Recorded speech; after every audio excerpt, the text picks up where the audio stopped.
now I can line it up right. But once you guys get it into your production like phase and all that stuff, I think you guys will be like people will support. That dynamic is so different. I feel like too. It is. It's a unique dynamic overall, like all three of us together. But now it's now it's two of us, so we're doing our own thing. What is it called? One more time. Friend or foe. Friend or foe. Friend or foe. Friend or foe. All right. All right. So this is the In Those We Trust podcast. I have my line brother here, Edward. Hey. He had no idea, but I was already recording so that we could have genuine conversation from the get. But we haven't we haven't seen each other since. Well, we just went to Top Golf. Yeah, that was fun. But it was not that. Like, it was pretty long ago. Intimate. If you think about it. You said what? Well, you think intimate? I feel like it was pretty. No, we haven't had an intimate like sit down. Oh yeah. To where we used to have like all the freaking time. No, like we need a good kickback. Like I was trying to get that with all of us before we all left back to craziness from next semester. Wow, that's why I was so down for the Airbnb. Nah, man, I don't want to hear that from none of you guys, bro. Because every time when it comes down to planning something with minorities, well, real, I'll be honest, with black people and fucking Hispanics, it's I'm busy now. Everybody's DK busy for so much time, and then we can't play anything. Not even. You're right. My schedules. I feel like people. Not just you. I'm not saying you. Yeah, but sometimes because your schedule was open, you were always down for any day we put. I was cackling because people. You know what it is? The problem is people don't use calendars or planners no more. Like people just like on the fly. Like, oh, I think I work tomorrow and then I might go to the gym. Like, no one coordinates their day, especially now that like the world's half-ass backwards. But I'm a planner, like I'll plan and still get there late. That's why I said we plan to go to Top Golf, and I'm like, son, if we come to Top Golf, I was trying to lie to him and be like, be here at 7 for when our shit starts at 8. And I knew people would still be late. And I'm like 7:45. I said 7:45, and our thing was for 8. I think it was for 8. It was for 8, but it made sense to be there 15 minutes before. Yeah, but I was like, yo, our start time is 7:45, so hopefully people get there at 8:30. And people still showed up at 9. No, what time did you walk? I walked in at 8:15, and when you guys started playing the damn game, and I was like, wow, that's a whole 15 minutes that you just used. We can't at Top Golf. It's your time. Like they started us, but it wasn't us that walked and started. Like they were like, all right, we were wrong. 100%. But in my defense, I wasn't driving that day. We had really good ramen noodle also. Oh, is that where you guys were late? Yeah. Yeah, what restaurant? Yo, so many people are getting into ramen noodle.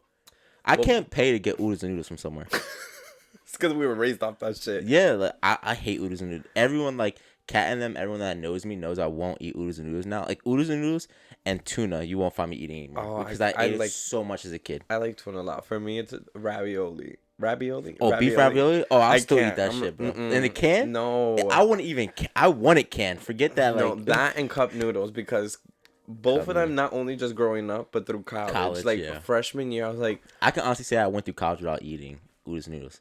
I would not eat oodles and noodles. I can't. But y'all paid to... But when I do, like, I think I bought it once for Kat. It's different, though. It's different, though, because when Brandon put me onto it, I was like, oh, what is this? He's like, it's rib beef and they leave the broth that's it overnight. Yeah, and I'm good, like, pause, but it's good meats in it. Like, it's a bunch of good meats. Pause. But it is good. Like, the chicken, I bought Kat, like, one time she wasn't feeling good, I bought her, like, a beef. It's type expensive, too. If you think about it, noodles and broth. You're paying, $11? It's a big-ass bowl, but you're still paying It's a big-ass bowl, but you could do that shit in your kitchen. But that's with any meal. I be going shopping, like, I'm like, what was it that I bought the other day? For those that don't know, if we were in college with Edward, if you came into that kitchen, was making slop and would make it like it's the best meal he's ever had in his entire life. Somehow, I don't know. There's so many meals out there that you ate that we would come like, yo, I have no idea how you're eating this. You have to sometimes work with what you have, and that's really what living on all of us together taught me, because you would go to the fridge and it was like cheese. And then it would just be bread and then frosting. And like, I guess we having some grilled cheese sandwiches. And if you want some sweet tooth, the chips, the frosting, and the chips. Nah, so there were so many times I would come in, and me and Wiley would just be looking like, this is ridiculous. He's eating right now. But it was the best meals he would ever have in his entire life. But speaking of college, and that's really like the key thing. It's like a lot of students in this era right now. Like we both work. As me as working as a resident director, and your position as I'm doing student conduct right now. Student conduct, which is funny. It's hilarious. I don't know. They definitely didn't look at your records. Shut the fuck up. They definitely didn't look at your record. I feel like every other month we were in some type of how could we get out of this mode, with not just you but all frat for each person. Well, yes. In that house, I wouldn't even say me. It was a blessing not living in that house. Really exposing me right now. It was a blessing. No, I suppose myself. It was a blessing not living in that house because I was lucky that I had the benefit of leaving the house. You guys didn't. Like, I had the benefit of, like, anytime I could leave. Oh my god, I would always say that because it was like, all right, time to chill here, cackle. No, or more like, if I was at the crib and I'm like, all right, waking up, starting my day, bada bing, bada boom, and I'm finishing my day. You know, my day sometimes would run to like 7, 8, 9.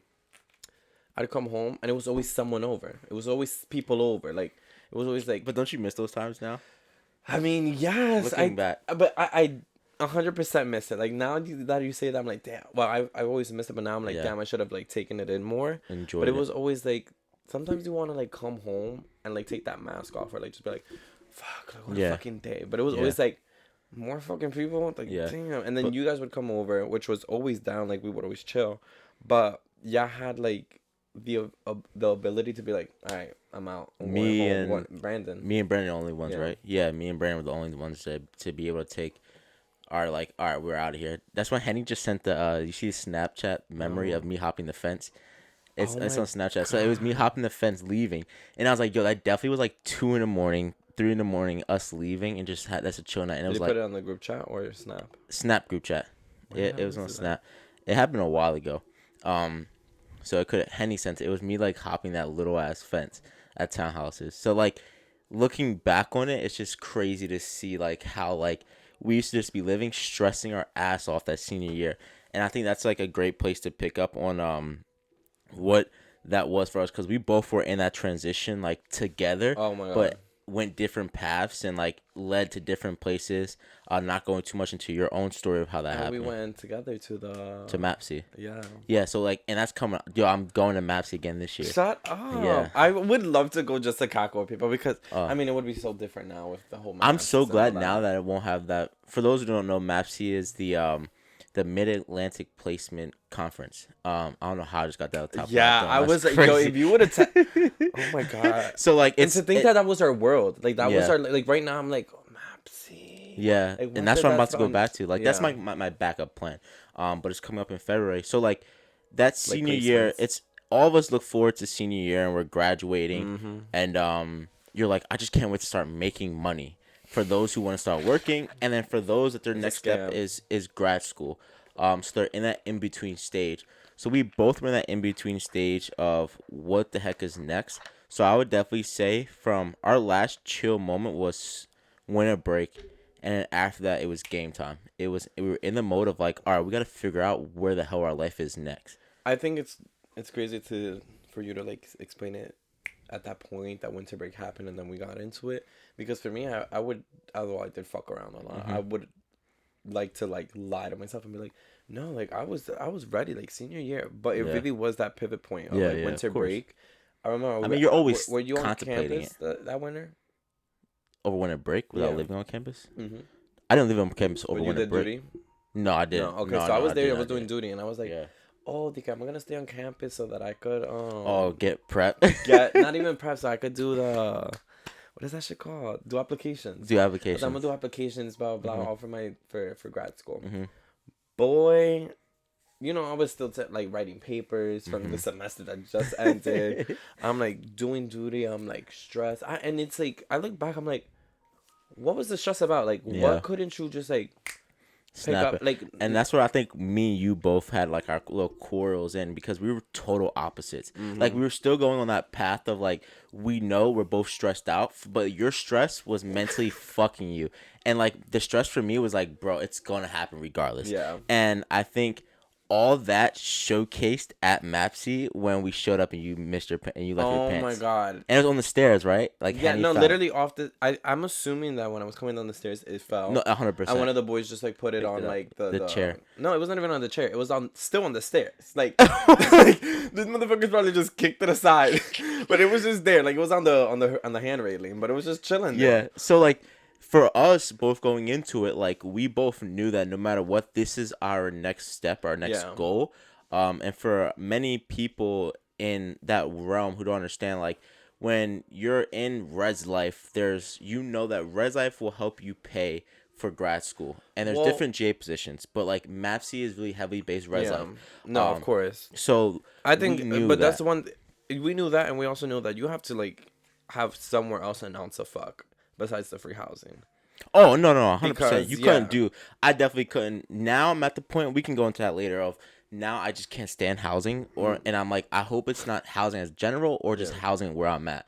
And when I look at going to MAPC and like being like, okay, this is our next step. It's so many. How many people you think were there? Like how many participants, like interviewees? Like there were so many of us, more than 100 easy. oh, easy. So like, and there was a bunch of schools, Yeah. but it's such a realm of like, it felt amazing to be there, but it's the scariest thing when you walk and you see. Oh, it was nerve wracking. It's But I made so friends off of it. oh 100%. And like when we walked to that situation, it was the first day. Me and Edward shared a hotel room together, and it was me and Edward, and we were like, I was getting dressed. Edward didn't have interviews in the morning. The crazy part is, I guess, leading up to it, to come off from December to the point of MAPSI, which was like February-ish or March. No, it's February. Okay. Because it's coming up in February again, so it's probably around the same February. Yes, because we came back and we did meet the Greeks. Yeah. So what happened was, I guess I would always be like, all right, I'm on it. Like I'm gonna do the grad school shit, and then you were more like, I'm just gonna see what's popping off. And I think winter break, well, that's when we were kind of like, all right, time to kick up. Now we come back that semester, and I think at that point that's when we were like, I remember for like it was kind of said without being said that we were like gonna fall back a little bit from chapter, and everyone else was gonna have to step up because we were gonna be doing MAPSI. And we would do the courses. I don't know if you got, because that's how you got it for free if you went to the course. Yeah, the MAPSI prep. Like yeah, so we would go to the MAPSI preps together. And I remember when we had like that little like not a falling out, but we went at it with each other. Like a beef because of the because we were not helping each other. It was when I wrote my cover letter. Mm-hmm. It was my cover letter, yeah. And then I think I went to like someone and asked for a rec letter. Mm-hmm. And you were like, what the fuck? Like, why are we not helping each other? I was like, yo, like it's not. It was just like we had different schedules. And you were on that side of campus. Yeah. I was all the way over in townhouses. So leading into all of that, then we ended up. Oh, you were like being more like onto it. You were like, all right, like I'm. Working. Yeah, I was the one. You started one of the courses. You're like, bro, where you at? We ended up showing up, and you had, I think, was it 5 interviews? No, I had like. No, like leading into it, you had how many? Going in, I already had like 7 or 8. Like interviews. 7 or 8, and then I think I only had 4. Yeah. And I remember I was telling you I was on like, day 2, like you had 2 on day 1 and 2 on day 2. Yeah. Well, I remember us literally. Well, I drove or you drove? I drove. I remember we were talking in the car. We're like, how crazy it is, like the amount of numbers that you got. And as soon as we got there, we applied for more. And how many more did you got? None. I like took some off. Yeah, you took some off. I took like 2 off because the interviews are 30 minutes and. It just was. I was the first one there in the morning and the last one leave at night. Like Salisbury was my last interview of the day, and again, like just putting things out into the universe with like us both was like we knew what our next step was in life. Like we knew this is this is not our only shot, but this is our one shot to this like. Is the moment to do we it. gotta fucking put our knees down and buckle up and let's get the fuck going and let's get out of here. Because honestly, a lot of those interviewers weren't prepared. Coming from Rowan, when we came from Rowan, we were nice. And that's why like I still stay in contact with so many people from Rowan, like Jen and all them, because I love them. Let them get me prepped to where I was at in that moment. But we knew going into like it's just about us showing up and like seeing them see us for who we are. And I feel like I had a hard time doing that. That first interview I think I had with Salisbury, and I bombed it completely because it's all about being genuine, right? And I feel like there was times in the interviews like, and I feel like I helped you out and I was like, just be yourself. And that's when you went to the hour. Yes, cocktail hour. The cocktail hour. You went to like the cocktail hour and you got like 4 interviews just from that. And I was like, Edward, just be like res life is just about being yourself. Don't put on a face, just be yourself, bro. You'll enjoy all these interviews. And again, putting things into this universe, like Salisbury was my last interview of the day, and I was the last one there. And the person that worked it, I'm forgetting his freaking name, but you know the energetic Spanish dude. He was mad energetic. That's me. Garcia. His name was Garcia. He was an RD, an AD at Salisbury. Yeah. So when I was going to, he was like, "Who's your last?" He was like, "You're still here." I was like, "Yeah, man." He's like, "Who's your last interview?" I was like, "Salisbury." He's like, "It's a great school, man. You'll love it." I'm like, "Oh, word. All right. I guess I'll stay." And I called Kat. I'm like, "Kat, I'm done. Like, I know I got opportunities. Like, I'm out of here." Yeah. And she's like, "Just stay and just go to it." And then look what happens now. Like now, I'm about to graduate from Salisbury University and everything like It that. comes when you least expect it, because it's the same way you were like, go to the cocktail hour. I went and I got in contact with Montclair. And then I even made friends from there. From I got to apply. But Montclair was you. Like when I interviewed for Montclair, I was like, I love Montclair. But Res Life there wouldn't have been for me. Res Life and where you interview was for you. Now that I feel like I got more into the business. Yeah. Of like, well, not in the business, but I've touched toes. Yeah. I don't know. Like I feel like I can't. Suha would always tell me that she's like, how do you feel like it is in different schools? Like Res Life was one of a kind at Rowan. Yeah. So when you would go to another school, you have to kind of change your mindset. Think about whatever rules apply there. It's not gonna be the same thing as Rowan. Yeah. But it was such not a weird concept to grasp, but it was still for me. I'm like, yo, like the way they would do shit, it would make sense. At Rowan. Yeah, like it would make sense. I'm like, why is everyone not doing it like this? Like, but this then makes that's sense. where I had to even test my own understandings, because at Salisbury, it was only 2 RDs that were from the university down in Salisbury that went to undergrad there, and all of us were from Jersey schools like Kane, Rowan, and Rutgers, big Res Life schools, right? So we come in there, we're like, why the fuck are they doing it like this? Why are they doing this like this? And I was like, yo, it's just the way they do it. This is what works here, right? Yeah. So I had to test myself, because we were in undergrad. We just, whatever we heard, we kind of just went with it. Yeah. The RDs there, though, that were like, why the fuck are they doing it like this? So they dealt with their own, like, yo, Rowan here is bugging out. So, like, that's where, like, now going into, like, the real world of, like, you don't want to be that employee that's like, well, at my old school, we used to do it like this. And you don't want to be that person. So, like, I had to challenge myself and, like, stop saying that. Yeah. And I'm like, I would, even if I had ideas and that came from Rowan, I'd be like, well, I think this is a good idea if you guys do like this. And 9 times out of 10, they would take it because I said it like that. But if I said, well, at my old university, this is what we used to do, they wouldn't. They would shake me off. So, like, learning to balance those two. I feel like that ties in perfectly in the conversation of transitioning from, like, senior year into the real world. Yeah. And also just from, like, work as well. Yeah, you know what I mean? Like, you have to have that moment to know what's what. So, I feel like during senior year, it was figuring that out. Yeah. So it was like, okay, now we know we want to do this. We're going to apply. We're going to do these jobs, bang them out. And then I think how did you feel that time period after, like, graduation until starting?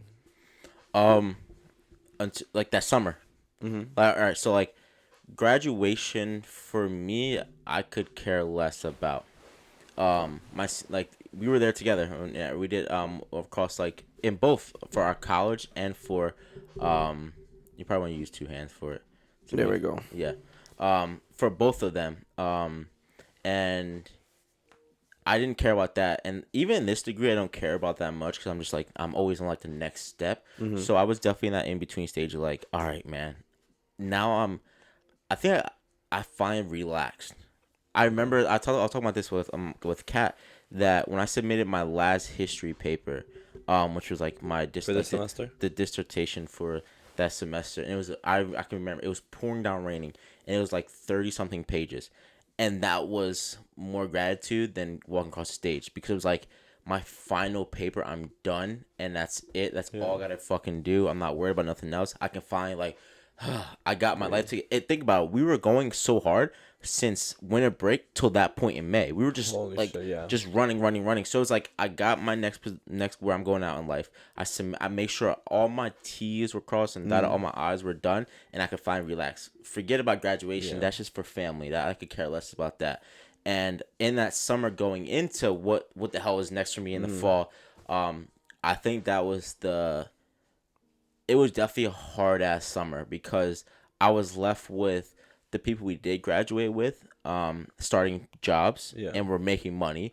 To whereas when I got down in Salisbury, I was in the negatives. I had $20, not negatives, but I had $20 in my name. Like I had $20, and I was like, yo, if we don't get paid soon, I don't know what. And luckily, my mom was like, I can send you a little bit of money. My parents helped me out. Yeah. But I had no money to me, and it was like that point, I'm like, yo, am I really about to go back to school again Mm-hmm. and do this to myself and not have money still? And that's where I'm in right now. Yeah. I'm in the same position now.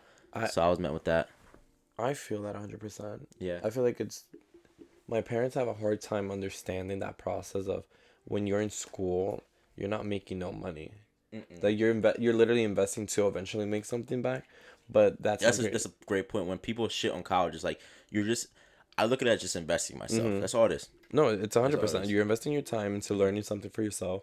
You're gaining something that's untangible, like intangible, like it's knowledge. Yeah. But they don't understand that it's like, yo, like I'm not working maybe wherever working full-time hours Yeah. enough to make I think they have a hard time kind of like understanding how Life works. like at life college. works right now. Like I don't know. I'm So you dealt with that at home confusion. yeah, like I'm trying to figure it out my own self right now as I explain it, but the own concept of living two different worlds, you know, it's like they can't grasp that concept of like, damn, like, yo, I'm grinding. So I don't know. I just think that's dope that your mom was able to be like, all right, like I got you, like I want to help you. Yeah, I mean, it was a blessing that it came at that time, because she, if for people that don't like out there, like when I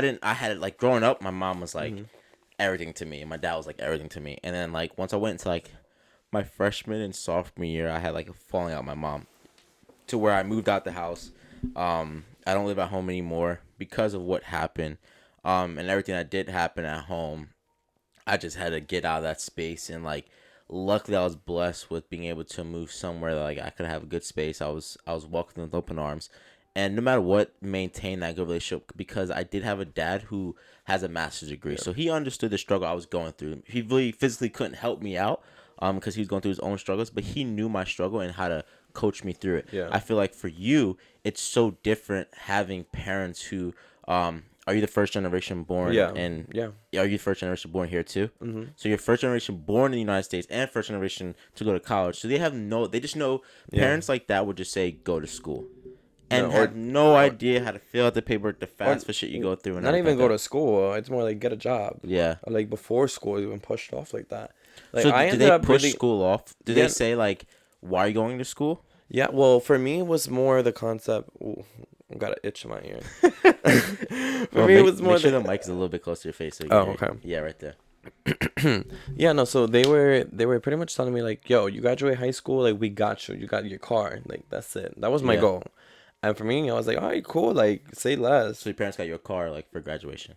Girl, let me finish. Oh, okay. They ain't saying all that. Buy a car. Saying. Nah, they were like, you graduate, you got a car. But junior year, I got my license. I was a chill-ass kid. Like, I did my, like, yeah, was I a little fucking asshole? You know, like, I would be talking shit. Yeah. But I did, you know, I was involved, extracurriculars, all that jazz. And then they got me in my car in junior year. So I was whipping it around and whatnot. Oh, snap. So you were junior high school with a car. Yeah. Because so that's popping. Mm-hmm. So that's different. No, it was fun. That's why I was skirt early. And you had no money. So your parents were. Well, I worked at a pizzeria. I worked as a caterer and I worked at Skechers. So, and yeah, I don't know. I'm telling you, I don't know how I did high school. Like, I don't know how I had 3 jobs. Yeah. Did extracurriculars, was like class president, school, applied to colleges. Yeah. But I know why I actually did. The colleges part, I actually was my squad, like my group of friends. They were all like doing college. My parents didn't really like push college on me. It was just like graduate high school. So that was my like, all right, I'm gonna do this and that's it, bing bam.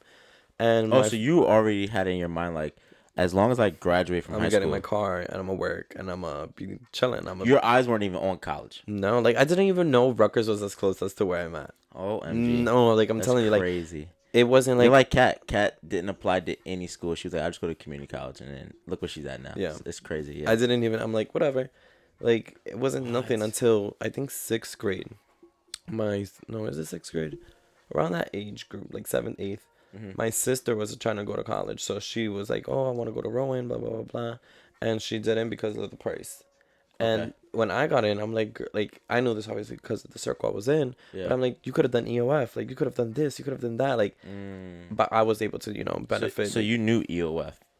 You knew Well, about EOF. no, not at the time. No, Okay. like after I got accepted, and everything. Okay. But through that acceptance, like when I was applying to colleges, and I was like, yo, like I need money for applications. My dad's like money for applications. Like, come on, like don't try to fool me. Like, what are you doing with the money? I'm like, I dead ass need $200 for this application. That's hilarious. And they just wouldn't understand. But when I got accepted, they were just kind of like, oh my god, like you're accepted. Yeah. But it wasn't like oh my god, we're gonna figure out how you're gonna go to college. It wasn't no grant. It was like, fuck, how are we paying for this? So then that's what came into EOF. That's how I got into EOF and everything. Started moving forward. With going into EOF, it was my dad used to sub at my high school. So imagine being in the high school.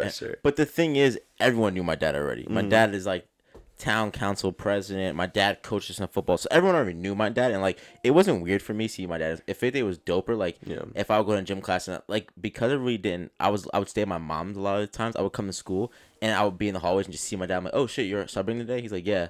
And it would just be those moments, you know what I mean? Yeah. And like we could get lunch together, or like if I knew I had like I wasn't doing nothing in the period, I would just go chill. So wait, you would eat at the teacher's lounge with him? No, and he would eat in the classroom most of the time, or like he would come into like the lunchroom when I had lunch. That's so cool though. So yeah, it was mad. Like I wasn't that kid that was like, oh man, my dad's here. Like I was the kid where like everybody was like, yo, like your dad's cooler than you. Like that's how it was for me, like 100%. So when I was in lunch one day and I remember like to this day, and I was getting ketchup and like they had like a condiment station. So I'm like by myself getting ketchup. My dad like walks up to me. He's like, yo, who the fuck is the man? And I'm like, what? And he's like, what's my name? I'm the man. I'm like, what are you saying right now? And mind you, at this time I was getting rejection letters from every university, and that's like my biggest fears right now. Like, so I'll talk about that later. But I was getting rejected from every university, even Rowan. So I got turned down from Rowan, and like my parents didn't want to tell me. Like my mom like was crying when she told me. She's like, yeah, you didn't get in because she opened it, and then my dad like, why they opened it? You was not tight? No, I didn't care anymore because my dad would get letters and he'd be like, yo, here's another letter. And like we all knew like what it was because I was applying to big schools. Because you know when it's in the little small envelope. It's in the envelope. It's just what it is. So I like came home. My mom was like crying. I was like, it's okay. Like I'll figure it out. But really I was hurt. Like Kat was even like, damn, dude. Like I was hurt because Rowan's where I want to go. I want to be a teacher. Yeah. So I knew Rowan was the school to be at. And my dad was mad. He's like, why the fuck did you open it and tell him? Like we were like, my dad was on the end. He was grinding himself. So in school, I'm like, what are you talking about? He's like, yo, I got you an interview with EOF. I'm like, what's EOF? He's like, you got to interview with EOF. Kill the shit and you get in a Rowan. So then it put me, and that's where I met Dawn. Dawn interviewed me. So I was just like, put that gear on your ass. Yeah, and it was baseball. So I told my coach, and I had a game that day. I was like, coach, I can't make the game. Like, I got this interview to get in a run. He's like, yo, go do what you got to do. Like, he was supportive. I love him. And I went to that interview. Yo, probably, that's Mapsy before Mapsy. I was, for no reason, because EOF interviews that's why I'm saying, like, I think they are something, but especially at that age point, but I'm thinking how, not dramatic, but how big of a ordeal it was, you know, like to now. Like for me, you know, when you see like those videos on YouTube and they're, like opening the college letter and the family's like, you got this now. Yeah. You know, like for me, it was more like, I got like, okay. I got cool, it. Cool. For me, it was nothing. But no, it wasn't like the family was cackling. It was just like, oh, I got the mail. Yeah. Like you got some mail in the room. Yeah. You know. But for me, it was totally different. And I went to the interview with Dawn. I killed. What, bro? I prepped the shit out of myself. You know my dad. What, bro? I prepped for that interview. I had note cards. I had all this stuff. I go in the interview, and Dawn's interviewing me, and I'm killing it. And she just is like, why didn't you get in to run? I was like, I don't know. Like, I don't know why I didn't get in. And she was like, I got you. She like, da-da-da, like, you're good. Like, come to the program. And that's what led me into, like, the career path of what I want to do now. But well, I think similar, just because I don't know if you were moving on from that, but like similar to that was my experience with overall like applying to college. I applied to 15 schools. I got accepted to I think 13 of them, and then only two of them were only two of them were public schools. Everything else was private school. So first of all, you didn't even know private and public. I didn't even know the difference. I was just applying to shit. And then you see that they give you like sometimes a good scholarship. So I was like, I remember I'm not gonna say this school's name, but it was $50K. I was like, 50K. But then when I read it, it's like 50K for the 4 years. That ain't shit. Oh my Like, God. it's not 50K every 4 years. It's that split. So it helped. But then I remember there was another one, only gave me $6,000. For the Mind you, the 4 tuition was years? like 63. I'm like, you're Oh bugging. yeah, Like, that I private price can't. is different. So then I got accepted to Rutgers Camden and Rowan. And I remember the last one I was waiting for was Montclair, because Rowan and Montclair were my top schools. Oh, okay, okay. And I remember I wanted to Montclair. They're like, why do you want to go to? Because I was always like, run. Okay. And then last minute I went. It was I I think. feel like everyone from your area, any from north, they switch. If you're up north, you don't want to go up to north schools. You want to come down south. Yep. So that's why a lot of people go to Rowan or stuff like that. No, that's exactly what happened. So Okay. we were at first. I was like, yo, I want to go there. Like everyone from Amway's about to be there. Like we're about to be chilling. Like OMG. like I'm just thinking we're about to be, cackling. I was gonna be roommates with my best friend and my other friend from like the town over. So it was gonna be like a triple. And I was like, and you know what? Like, it's so crazy to think how, like, small-minded I was. Yeah. Like, not killing nobody from that school, but, like, I was like, yo, I'm about to go there, and I'm gonna come back on the weekends, and I'm just gonna work, and that's it. Like my mind was like, I'll go to school, I'll cackle on campus, and I'll go to work. Like, It's crazy when I we look back on that, yeah. think about, like, joining frat. I didn't Yeah. think about joining extra, like, nothing on campus. I was just Yeah. like, I'm just trying to... It's when we look back, too, like, when I look back and I speak with a lot of my other friends who went to other schools, and they look at how much debt they're in, and they're like, I'm in so much debt because they lived on campus. Because I remember when I got into EOF and we had like the EOF Camden, I went to EOF Camden, and we had like the ceremony, and they were like, oh, you can't live on campus your freshman year. In Camden, you're not allowed to. Wow. You're not allowed to live on campus. So I was pissed, bro. Because when you're in high school, all it is about is where you about to dorm at, where you going to live on campus. So I was like, man, I can't. Nah, I'm pissed, Dad. And he was like, yo, trust me. Take this year, do what you gotta do, and make it out of it. And if I honestly am so happy I didn't live on campus that first year because I wasn't ready for it mentally. Like, I really wasn't mentally ready to be on my own yet. It was the blessing of sophomore year where I lived on campus that I was, like, prepared to be on my own. But it pushes you. I think it's so wild, like, how we have similar paths. Yeah. Because we both did res life. Yeah, we both did frat. Yeah. Both founders. Like, both went into higher ed. But our journey to it was so different. Yeah, even our journey to get to where we're at now, within that. And that's what I talk about, like, the road to, like, get to your path. It's, like, so hard to see all those, like, roadblocks that come into your way. Like, it's so... Yeah, but it's so hard. You're like, what... To where, like, now I have trained my mentor to, like, if I meet a roadblock, is like, okay, what sign is this? And I'm trying, like, it's so hard to do that to yourself. Where, like, you're like have that self-awareness. Yeah, but, like, it's so hard in the moment. You know how everyone's like, God has a purpose. God has a reason for everything. And you're like, yo, God, like, I don't need this reason right now. And, like, that's what, like, I was dealing with a lot of times. And, like, that's where, speaking into now, like, I'm only applying to 1.2 program. Just one? Yeah, just one. And I mean, I believe in you to get into that just one, but I don't believe in myself to get into that one. Don't put that energy out there. So like, my whole thing is, like, I think in the back of my head, I deal with what I dealt with senior year in high school, is that I'm dealing with that fear of defeat. And, like, that's what that feeling was when I got all those rejection letters, is like, can I take that now? And mind you, that's not why I'm not applying to lots. There's other reasons why I'm not applying, and, like, I'm so burnt out for, like, think about it. Well, maybe you need a break. It's okay to take a break. Yeah, for sure. I think that's what it is. I learned that for myself. Yeah. Like, I think I had so much pressure of do the masters. Yeah. And it was, at first I wanted to do it for me, but then it became this thing where it was like, everyone else is like, like, you're gonna do it. Yeah. Like, I'm like, yeah. Like, give me a break. Let me do this for me. Until you want me. it for yourself, you're not gonna do good in the program. Yeah. I think taking my break now led me to believe even more in myself, because now, like, I'm like, okay, I want to do, like, creating, like, I want to be, like, a digital content creator. And I think even in those moments I still have roadblocks like that, where I'm like, shit, like, is this good enough? Like, of that not fear of failure, because we shouldn't, like, in a way, what do you have to lose? It's like, you don't fucking have it already. So no, that's 100% where I'm at. And, like, I've been talking to so many people. Like, luckily I've built connections at Salisbury and connections with like my uncles and family. And, like, I had a conversation last night with my dad, and it was the first time I even told him, like, yo, I'm contemplating on taking a break. And he was like, yo, man, like, do it. Like, you've been grinding yourself out. And like to be honest with you, if I get into school, I'm not taking a break. I'm going straight through. But I'm kind of putting on myself of like I'm so burnt out from. We went from high school to EOF. We did the whole program the whole summer. We went to kindergarten straight through. Facts. And like we go straight through, and I'm still going straight through, and I have another 4 to 5 years to go straight through for my doctorate. So it's like that's a lot on the brain. I'm so burnt, especially working down at Salisbury. In these last 2 years have been the craziest 2 years we've had. We had a lot of on campus issues with like Trump administration. We had a lot of like BLM issues, and then. You might have to cut COVID. This out. Nah, forget that. Oh, you don't. You think I'm out of there. I'm out of there. Are you dropping names?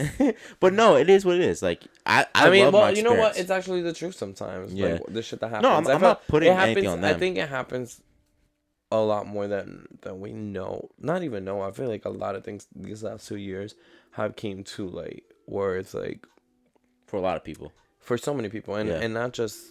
In so many different aspects. Yeah. But that's why I speak for myself is that, like, there's nothing I would never put bash at university, but, like, we dealt with so much issues, like, things that we couldn't control. And that's why I'm not saying it's nothing on the university. That's why I can speak about it. Is, like, even though I may have my own quarrels of what went on within res life, but, like, no matter what it was, there's a lot of issues that happened on campus. And then with COVID, we had to deal with those things. So imagine having to deal with all that on top of managing an entire building, which was the craziest building on our campus, and then going into everything in my program. That's why I dealt with so much. I was just like, yo, man, I am burnt out, and like having to switch my mental into like what is next for me, and like this is that pivotal time of what we've been discussing within our senior year.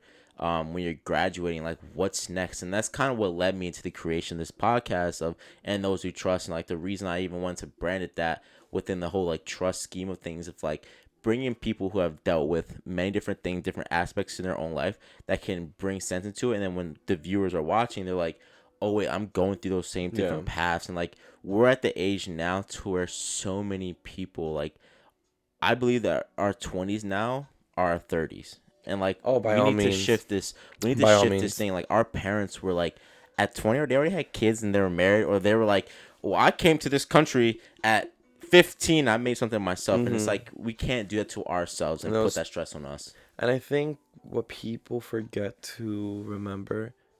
Yeah, let's forget to remember. Yeah, makes sense. Sounds crazy. Guess, Well, what they lack to remember, I guess what I'm trying to say, is that so many things have shifted in like think about 2010 to where the hell we're at right now. Yeah, how much things have changed with technology. There's different careers that didn't exist back then. There's so many things with whether the recession or it's a civil war or something that's happening. It's always a huge impact that affects us all on such a grand scale. Yeah, that the pieces are always changing. And I think COVID was that last like Jumanji piece that really just like switched the whole board game up for us, because you would assume, or even if you graduated and you already had like a job lined up, you could have had the opportunity of losing that job or like getting laid off earlier. Like no one had time to create, or I have this job and this internship. Like it shifted everything so much, and I feel like I fall into this like every so often where I'm like, yo, like these are supposed to be the best years of our lives. 100%. Like I should be like clubbing. Like I should be at the rooftop. If I need some petty cash, like you know, you could build a career off this, but like if I need like some money, bam, boom, work at a restaurant, get my bread up, like but nothing's really open. There's no way of getting that extra cash. Like no, like make an OnlyFans at this point. That's what you're left with. Listen, I'd have to be broke. Like I'd have to be like that's. I talked to Kat about it. I was like, yo, Kat, we gotta make this money, son. Let's start making this money investing. Would you do it? Would I do it? Yeah. Oh yeah, I would do it. Like, would Kat do it? Nah, because of where she works and stuff like that. I'm all here for sex workers, but I think for me it's just like. Hold on, you better watch what you're about to say. I was gonna say. I was take a moment to think about. So I'm trying to think very, very. No, I just don't think I will. Edward gets canceled before he ever gets anywhere. He's about to get canceled. Before I even say a fucking word. No, overall, no. I just wouldn't want someone to just see me like naked. Like, no. I like go ahead, be all the porn stars. Like, we're rooting for you. Yeah. But I myself I don't. Well, it's like if I it's a didn't have a sense of guarantee self-worth. that I have a signed bonus with I Pornhub.com see what or you're saying. something, then Yeah. like yeah, but like that's you're putting a lot on the line. Yeah, but I feel like right now there's so many people out there who are just struggling and like who are left with like, what am I good in life? And then make the error of like going to straight to OnlyFans, or like they like Well, that's the mess thing up now. their It's what's like next. you're Yeah. just you just have to be 18 years old. I Yeah. think 18 years old. I guess So so, yeah. that's kind of like I'm thinking where my mind would be at the age of 18 or where it was at, and be like, damn, I need bread. Especially That's what like I'm think about saying, it. yeah. Like we were 18, getting down to college, and we were like, yo, like this is a turning point. Like this is like life is about to be Yeah. blissful. But That's now why I started my last you podcast too, graduate yeah. high school, and then you're like, I'm not going to campus. Like there ain't Yeah. shit to do on campus. So what? Oh, my mom's working, my dad's working. Yeah. Like I got the free crib.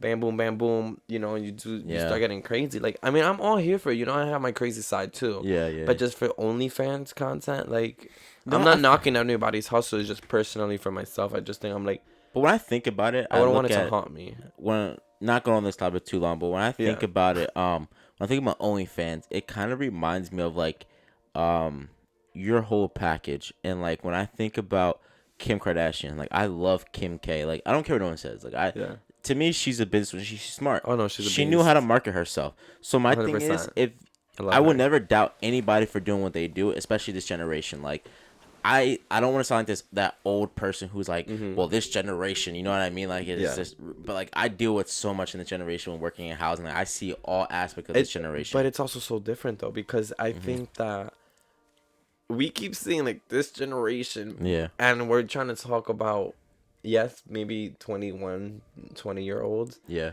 but it's a difference. I think It's such a difference. it's such a difference Yeah. from our age group to theirs, and I'm like, This TikTok what- shit like, pisses me off. I'm like, what the fuck are you doing? I can tell I'm getting old. Like when I see like these little freaking kids in Target that are sitting here doing this dumb shit like in the aisles, I'm like, yo, I fucking hate TikTok. I wish we could like cut back to a tape of me like doing that at Target. Fact. Because I'm a little kid.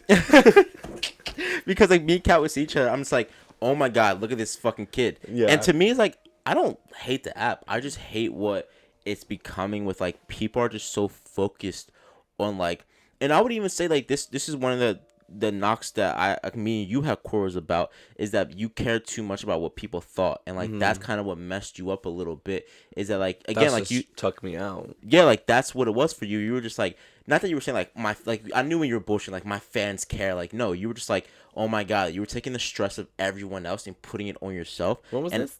In college. Oh. In college. No, I'm in college. I'm talking about in college. Yeah. Yeah. Like you took all this and like you put it on yourself. You Yeah. like you let what people not what people thought about you, but what people expected out of you. That's what it is. What people expected out of you, you were just so stuck up on that it drove you to Insanity. not insane, but it drove you to question your own. What do you want? I think that was the first time you were like, "What the hell does Edward want?"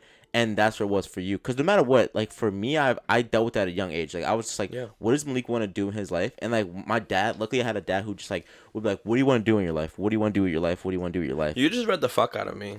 I'm so happy that I just realized what it is like for you. Yeah. Like that's what it was. It wasn't what you thought with people, but like that those expectations It's just people because place on you. I carry myself as like that bitch. Like I'm gonna put out my best work. Yeah. Or my best foot forward. And I think when I would trip up, I was like, fuck. Like I fucked up. And I didn't want to accept the fact. So I think the point Every time you would do that. Well, not No, every time time you would do that within like college, like even like Certain- when your boss like looked at you a certain way, you were like, he looks at me this way, or like if this person looked at it a different way, you were just like, it would hurt. And honestly, I'm not gonna lie to you, I'm the same way. Like when I look at someone, I'm like, damn, I let that person down, and I think that's what you done. And I dealt with the same thing of like, But then the thing for me is like, it taught me that bounce back period, because for a while I would be like, fuck.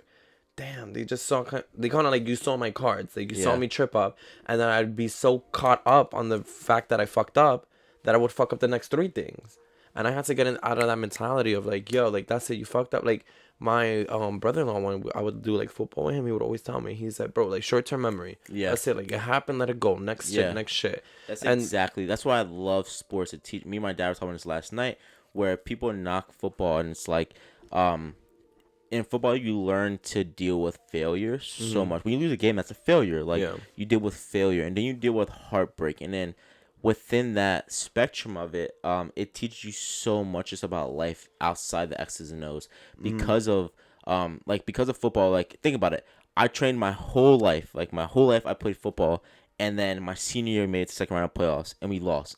And people are sitting there, and like, I remember going to my family's house, and like all the women are there, and like I come home. And my dad was a coach. So like I'm crying. I'm on the side of my dad, and like my dad's just holding me. I'm crying my eyes out. And I come home and they're like, what are you sad about? Like you play next week in the Thanksgiving game. Like you have one more game. Like, and I'm like, you don't understand. Like, if you just say we've been practicing this year since the summer. It's December. Think about all that work I put in to win a championship, and we don't get that. And then think about it, I never won a championship. I won a championship in like Little League. I never won it again. So it's like dealing with those failures is what you learn to just overcome in life because of those. So like, it teaches you like, all right, I failed that one time, but like I dealt with harder shit than this. Yeah, and that's what you have to keep learning as you go. Well, I think you said something on your last podcast that I saw with on Onward. Onward podcast. Go check it out. The episode with me and Ed. Yes, you guys said I liked it so much. I've literally been quoting it all week. Where you said there's so many goddamn stars in the sky. Bro, you remember when we were in the library together? I was with you. And I literally, when you said the story, I was like, yo, I remember because you said that you could see stars, right? It's not that I could see it, but I was just like in the library. I'm like, bro, there's stars up there. Like, we're sitting here stressing, and if those who don't know, sitting and doing finals with Edward is the biggest stress you could do in your life in that room, because it would take him an hour and a half to even get started on his work. Yo, and looking at his planner, and then he's stressing what's in his planner. So not to come at Edward, but like that's what we did. But like I was there. This is a sabotage to read my entire life. No. No, but it's but so that's what accurate. we dealt with. Like saying that, I was like, because we were sitting there, we all were stressing the fuck out, and we're stressed out, and I'm just like, bro, there's stars in the universe, and we all like looked at each other like, what the fuck are you saying, Malik? And I was like, there's more meaning to life than this paper. Like let's just get this shit done and be out of here. We all were like, yeah, you're right, and we just like banged out, and we did it about our lives. And you know what's another thing too? You know how I kind of just mentioned before? I was like, oh, like I did the college because my friends, and we would sit down. Mm-hmm. My friends and I in high school would sit down together and do college apps. So like for us in college, we would sit down and write papers together. And there's so many points in life where I catch myself where for me to do work, which sucks sometimes, I like to be in a group setting. Yeah. Because we would just sit there, and that exact way that you just explained it, like we would just be chit chatting like, bro, I don't want to do nothing. And we'd be like, we all didn't want to do that. Like kick up, we'd be like, all right, let's, and we would do it. And I'm like, to think. Also, the power of the mind to just give a fuck so much about something that you didn't want to give a shit about. Yeah, that's all it is. But overall, yes, stars in the damn skies, and we were sitting there stressing about it's so hard, and that's just a key overscoping theme of life is even in your relationship, like me and Kat, like we've been having issues in our own relationship, and then we're just like realizing like we can't sit here and stress minor things in our life that like take away time from us being together, even though, like, because we only see each other on the weekends. So we see each other for 2 days, not even really, because I leave Sunday sometimes, so like we see each other for a day and a half because they're also doing long distance. Yeah, so it's like long distance. So we have to learn how like the small things in life is really what matters, but those things aren't what we can determine. Like I think I saw a post, and it was like I forget the exact numbers, but let's just say whatever number it is in like a day, it was like, let's say I took away like $10. If you were a millionaire and I took away $10 from you, would that affect you? You're like, no. But then it was like, okay, so if I were to take an hour away from your 24 hours, would that affect you? It's like, don't let those small things bother you. And I was like, that's it right there. Like, think about what else you have left. Yeah, there's so much else out there. And within the scope of like COVID education and schooling within your senior year at college, I think it's such a hard transition in life of what we dealt with coming home. Because think about it, we were away for 4 years away. If you live on campus, you're away 4 years, and when you're there in the summer, you're really out all the time because you're with your college friends. So you're not really home. So you deal with that. Like you come back home, and now what the fuck? So like, what was your when you graduated and you came home? What was like the biggest issue in your household, like of you coming back home? Because there's so much growth that happens in college at all. Oh my god! And they expect you to be the person you were when you left. Yeah. So for me, I'm lucky I didn't really have to deal with that. No. Yeah. No. Well, I really didn't have. I think for me, the most I had to deal with was like I already spoke about like, the feeling of like I'm not doing anything in this summer because I'm on my next step to get my match. So it's like I'm just here. Like I feel like I'm just like you're just I don't know pending. yeah, it's like pending, but like I feel like I'm not bringing nothing to the table, like, type of thing. Well, for me, going back home was very unique, I would say, because I'm like,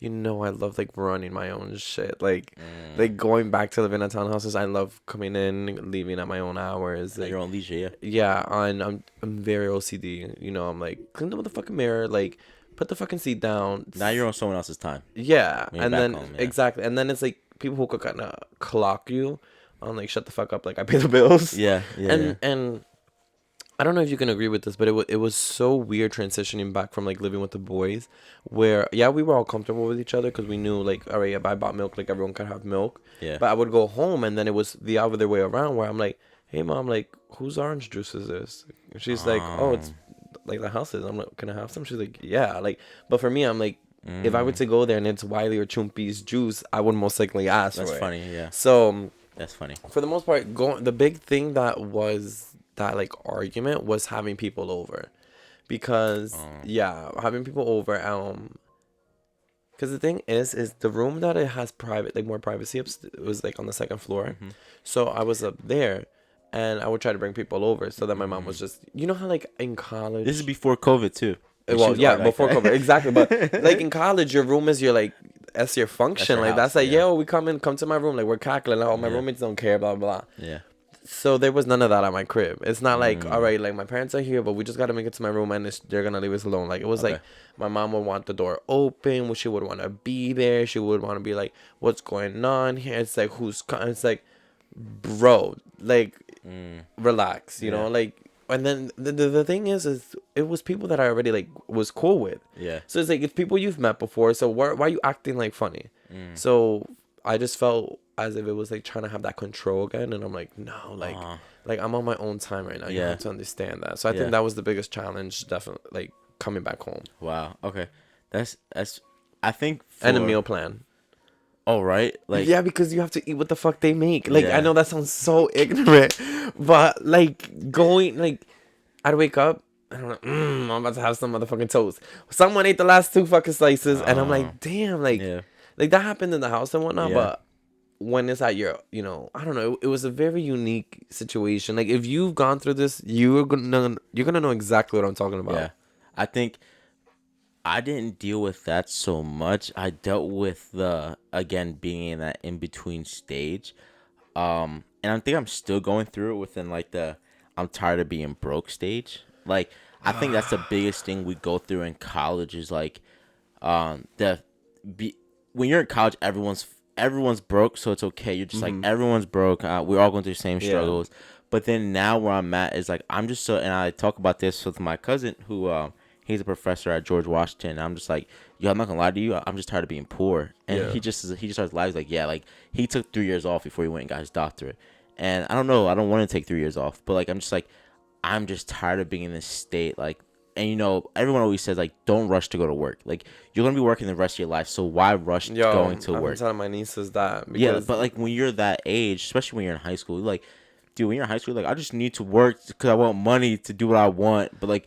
Then when you start working because you got to pay bills, it's a different life story. So like I dealt with I'm dealing with that now and want my own stuff. Speaking of bills and being broke, I'm not sure. I mean, I'm sure you got everything paid for, but do you have to do any federal loan? Because they just hit me with that email talking about it's time to pay back. Oh, word? Luckily, it got extended, so you don't have to pay right now. Word? Yeah, I got an email saying that. No, I have loans. Hold on, I need this email. Where that? It says the federal loans got deferred, I think, for a little bit of time. So I'll double check and look in my emails. But I see this. For me, I have loans. So that's where I want to. I have nothing though compared to a lot of people, but I have probably like a semester worth of loans. And that's a blessing. Yeah, like, and look, Kat has no loans. Yeah. So like for me, I'm dealing with, all right, I want to pay these loans off and just get it done with. I'm not the type of person that likes to have debt over my head. Like my credit card's always paid off. No, it's such like you feel that weight on your shoulders. It's a weight on you, man. Yeah. So a lot of people, like, no matter what, it's an investment in your life, like we talked about. So it's a to me that debt to me is like a positive debt. It's hard to say that, but it's a positive debt because like it is what made me invest in my own self and get me to where I'm at now. So I don't look at it like, oh my God, I have this bill that just is so stupid. Like if it was a credit card, I had 30,000 because I was just spending money stupidly. I understand that, but it was something that was worthwhile. So I'm looking at that like, okay, I want to take a year and just pay it flat out. So I'm done. I'm not stretching this on for 5 years. I'm not doing that. But then that's the thing, though. You just say you're like, oh, I'm so broke, but like, bitch, like you have no probably good credit. You probably have a good credit line, and that shit is cleared. So you that's I mean, once I pay that off, but you rather have 6K like cash in the bank, and then you have a debt that's gonna fuck you. No, 100%. But I look at it like when I feel like. Go ahead. Oh, my bad. I was gonna say I feel like you can't carry yourself with like that bum motherfucker mentality. Like if you have that, like, all right. There's been times when I've had like $1.35 in my fucking wallet, and I'll go to the club. You got 35 cents in your wallet. $1.35. You got 35 cents in your wallet today, right now. No, I'm saying who carries a quarter and a dime in a wallet? You never know when you need it. But I've pulled out to places with $1.35. Yeah. And have made the best of it. You know, like sometimes you don't have shit. Yeah. But you'll be getting a lot more on the long run. And I think with college, that's what would occur was, although we were all broke, we could all sit in that living room broke as fuck, play Uno, make the best out of like charade. Like we would really cackle, make the best of what we have. So what I've been learning and practicing more this year, even though like we're like still into it, is kind of just taking like for sure gratitude. Like taking overall. That's funny that you say gratitude because something that we're starting on this podcast is that we have a jar that we have set up. And we will post it. So what we're asking each guest who comes on to do is write their name and then one thing they're grateful for anything in life or whatever it is, and then put it in the jar. And then when we get to the end of this year, we'll do like an episode where like we bring it all out and then we read like, all right, Edward was grateful for that. So like, I like that. Gratitude is definitely a big thing. I like that a lot, and I think that's something that I'm learning this year a lot more because I think everyone learned that lesson to be grateful. Yeah, 2020 really taught us that, but now with 2021, it's like our opportunity to really just to take those little things in because that's really what I miss. Yeah, like I've never really. I was just with my friend yesterday. We were at ShopRite. And the cashier was so freaking awesome. She was just chopping it up with us. She's like, yeah, blah, blah. We leave. And I'm like, does she have a mask on? And she's like, I don't know. I was like, yeah, I don't know if she had a mask on. Yeah. And I couldn't remember, like, if she smiled at us, what her lipstick was. None of that. Like, I couldn't remember, like, nothing. And I feel like I miss, like, the simple person's smile, like, walking through the street, like, hey, neighbor. Like, a simple smile or just a mouth gesture of, like, like I like your shoes, like you can't really. It's so like we're so limited right now. So it really taught me that I miss these little things. So now take still what I have, because at some point we're gonna reach a point where we're gonna be like, bro, you remember quarantine or that COVID era when we were like everything was shut down? Like that was damn, we were chilling at that time. Yeah, right. That's why honestly I think for everyone, like I definitely can see that like within COVID, like. Not just COVID, but being down in Maryland, I'm not going to sit here and be like, this is how everyone is. But being down there, I deal with a lot of rude people. And I notice, like, I'm not that person. Like, I'm not a rude person at all. I always say, yes, sir, yes, man. Like, anywhere I go out. And, like, I always get, like, were you in the military? And I'm like, nah. And they're like, well, like, you're saying yes, sir, yes, man. I'm like, that's how I was raised. Just because I say it doesn't mean I'm in the military. But, you just guessing people's pronouns. I mean, down there, there ain't no such thing as pronouns and everything where I'm at. Wow. But, so they deal with, so I dealt with, like, so many rude people to where I was becoming rude. Like, I wasn't saying, like, excuse me. I wasn't holding doors for people anymore. And I had to, like, check myself. I'm like, it's like, I think about the New York mentality. A lot of people, when they go to New York, they just become New York, right? I was such a cunt. But you have to. Like, you have to when you're in that era. But then when I'm at in Maryland, I'm just like, I'll go to a story about New York, too. Like, when I'm in Maryland, and I, like, will talk to my dad and, like, cat about that. Way better. And I was just like, yeah, it is better. And I was like, yo, I was so rude to people. And like I had to be like, no, I'm not letting someone else their rudeness affect me. But when Don't you're like in New stoop York, down to their level. No. exactly. When I was in New York, the first time I went to New York, I was at like, oh, excuse me, moving out the way, and I was like, Cat, when I come back here, I'm shoulder strength. I'm Lobbing the big motherfuckers. stepper. I'm not moving out nobody's way. Wearing Because if you the step you were around in the my feet butters hurt, that day. bro. What? Next time I went up there, driving different, walking different, big Yo, body. you I gotta didn't just care. cut people But off. that's how, because that's Yeah, where everyone. it's like a cultural It's a reset. culture, yeah. It's like when you're driving in South Jersey, you're just like lollygagging. But when you get to North Don't Jersey, talk about South Jersey like you're that, like, bro. and it's like you're getting cursed out every other block. But no, when I moved to the city, I definitely had that mentality where I was like, I'm that bitch. Like, get the fuck out of my way. Yeah. Like, I was just That's hilarious. showstopper. And then I met people out there, and they're like, you could just be chill. Like, I'm like, okay, like, not everyone's like yeah. You just gotta 100%. like move with a damn purpose. Yeah, for yeah. sure. But you don't gotta be a cunt. But I don't have that walk with a purpose for nothing. Oh my god. That's my biggest. I hate walking with people. I'm just like, bro, I walk. I hate walking with you. Sometimes I walk wanted to slow. yoke your ass up. Like, bro, where we walking let's to? go. Why are we walking fast and shit to the library to our doom? Why are we walking fast somewhere? But it's, like, for what, bro? Why are we walking I'm like, fast? come on, let's go. For what? Why? What are we in a rush for, bro? But speaking on college, all right. So, like, what was your biggest lesson learned from college, or like, if you want to go on that one, or like, what was the biggest impact made on you from college? Damn. I had a lot of impactful moments. Yeah, just one. Biggest lesson? Right. Crunchy ass beard. Biggest lesson. I had a lot. I think I'll go into my So many. a little one of mine. My Go biggest ahead, I think.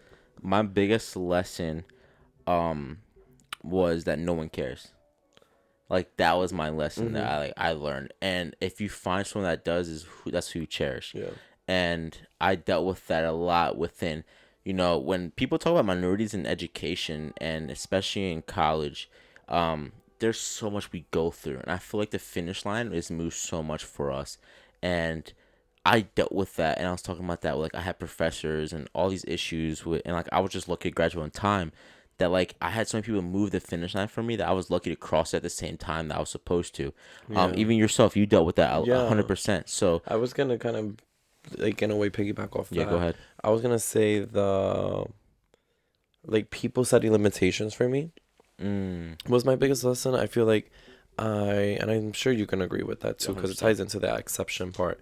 But I think I had a lot of points where people would try to kind of, oh, Edward, like, you can't do that. I remember when I got the first RA job, they were like, you and RA, like, come on, like, that doesn't, like, kind of that doesn't add up. And I'm like, no, like, I can cackle with you, but I have my moments when I can, like, get into, like, exactly, like, business mode. Like, I'm a hustler, like, don't play me. So I think for me, and I'm still learning that. I think I'm definitely still learning that, where it's having that, we're not learning it, but I'm sharpening the skill of, I'm setting my own limits. Like, I know what I can and cannot do. You can't sit here and tell me, like, oh, well, like, you can't do this. Yeah. You can't do that. Yeah. If you're giving me advice, I'm open to advice. But when it's coming on a point where, like, I know for sure that I'm confident in something, like, that's what it taught me. Because there were so many people who told me, like, yo, like, you think you're gonna be able to do college? Like, you're not gonna be able to do that. Like, you're gonna take that class, 6 classes. The year I took 6 classes, I had the highest, like, my highest GPA all throughout college. 3.7. Never again did I get a goddamn 3.7. And I've taken 4 classes on some semesters. So, like, the semester, like, I don't know, maybe even when I get a challenge, that's when I'm more like, I bet, like, bring it. Yeah. But yeah, just setting my own limitations and knowing where I can go for. And it's just like I can go on and like with so many, because I've also learned how to ask for help. I think I learned that a lot with frat. Like, with, like, after we all crossed, and it was me, like, even before that, no doubt about it. Yeah. But, like, that process, I mean, the interest process. Yeah, but even, like, I mean, in the sense of, like, you know how just, like, dropping, like, all the walls, like, we're just chilling on a regular day type of, like, it's not like we're always bros, like, we're always hermanos, but, like, when it's like we're just chilling just to chill, like, how we would just, it's Sunday and we were just together. It was nothing. It was just, we'll chill together. Like, I forgot what the fuck I was going with this. What was he talking about? It's okay. We were are like the biggest lesson learned. Oh, asking for help. So when we was just chilling there, sitting together, like I know that That's I could be like, mine. I would be like, yo, like it was like dumb shit, like, but it was helpful. Like I wasn't, like I'd be like, yo, guys, like I have this paper, like can you help me? Can you grab me the food over there or some shit? But like, it was good to feel like you had like people like supporting you at the same time. Like 100%. So many different lessons, so many different things to take away from. But overall, I think it's just like knowing that I have myself. Yeah. And just being okay with that. Like I think going on top of that one, you brought up a great point with what something that definitely taught me while going through the process and everything like that is having more faith in myself. And confidence. I think I always had confidence in a lot of different ways, but like definitely added a new strand of confidence within like my academics and like what I can truly do in life and like raise that bar for myself because I was just like I'm not the smartest person like and I was just like okay. We always say that. Yeah. But you are pretty fucking smart, Malik, because in a way. Think about it. Yeah. I tell my family this all the time.